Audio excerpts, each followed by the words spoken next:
ಹೇ Mangalore, so last week ನಾನೊಂದು super ಆಗಿರೋ ಪ್ಲೇಸ್ಗೆ ಹೋಗಿದ್ದೆ. ಸೊ ಅದೇ ಮಣ್ಣಗುಡ್ಡದಲ್ಲಿರುವ ಮುಂಬೈ ಮಸಾಲಾ ಅಂತ. ಸೊ ನೀವಿವತ್ತು ನೋಡ್ಬೋದು, ಇದರ ಆಂಬಿಯನ್ಸ್ ಅಂತೂ ತುಂಬಾನೇ ಚೆನ್ನಾಗಿದೆ. ಮತ್ತು ನೀವು ಯಾವುದಾದ್ರೂ ಸ್ಪೆಷಲ್ ಪ್ಲೇಸನ್ನು ಡಿನ್ನರ್ಗೋಸ್ಕರ ಹೋಗ್ಬೇಕಂದ್ರೆ ಫ್ಯಾಮಿಲಿ ಜೊತೆ ಇದನ್ನು ನೀವು ಕನ್ಸಿಡರ್ ಮಾಡಲೇಬೇಕು. ಸೊ ಇಲ್ಲಿ ನಾವು ಫಸ್ಟ್ ಟ್ರೈ ಮಾಡಿದ್ದು ಚಿಕನ್ ಪೆಕ್ಕಿಂಗ್ ಸೂಪ್. ಅದಂತೂ ತುಂಬಾನೇ ಚೆನ್ನಾಗಿತ್ತು. ಅದಾದ್ಮೇಲೆ ನಾವು ಇಲ್ಲಿನ ಸ್ಪೆಷಲ್ ಬಾಂಬೆಲ್ ಫ್ರೈ ಮತ್ತೆ ಚಿಕನ್ ಆಂಧ್ರ ಕಬಾಬ್ ಕೂಡ ಟ್ರೈ ಮಾಡಿದ್ವಿ. ಕುಡಿಲಿಕ್ಕೋಸ್ಕರ ನಾವು ಸೋಲ್ ಕಡಿ ಮತ್ತೆ ಬಟರ್ ಮಿಲ್ಕ್ ಕೂಡ ಟ್ರೈ ಮಾಡಿದ್ವಿ. ಅದು ಸೂಪರ್ ಆಗಿತ್ತು. ಮೇನ್ ಕೋರ್ಸ್ಗೆ ನಾವು ಚಿಕನ್ ಹಾಂಗ್ಕಾಂಗ್ ಫ್ರೈಡ್ ರೈಸ್ ಮತ್ತೆ chicken hakka noodles with special chicken Shanghai sauce ಅದ್ರ ಜೊತೆ ತಿಂದ್ವಿ.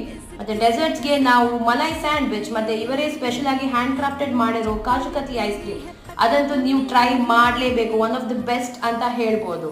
ಸೊ ನೆಕ್ಸ್ಟ್ ಟೈಮ್ ಆನ್ವರ್ಡ್ಸ್ ನೀವು ಡಿನ್ನರ್ಗೆ ಪ್ಲೇಸ್ ಹುಡ್ಕೋದ್ಬಿಟ್ಟು ಈ ಪ್ಲೇಸ್ಗೆ ಒಂದು ವಿಸಿಟ್ ಕೊಡಲೇಬೇಕು ಅಂತ ನಾನು ಹೇಳ್ಕೊಳ್ತೀನಿ. ಮತ್ತೆ ನೀವು ಯಾವ್ದೆಲ್ಲ ಡಿಶಸ್ ಟ್ರೈ ಮಾಡಿವಿ ಅಂತ ಕಮೆಂಟ್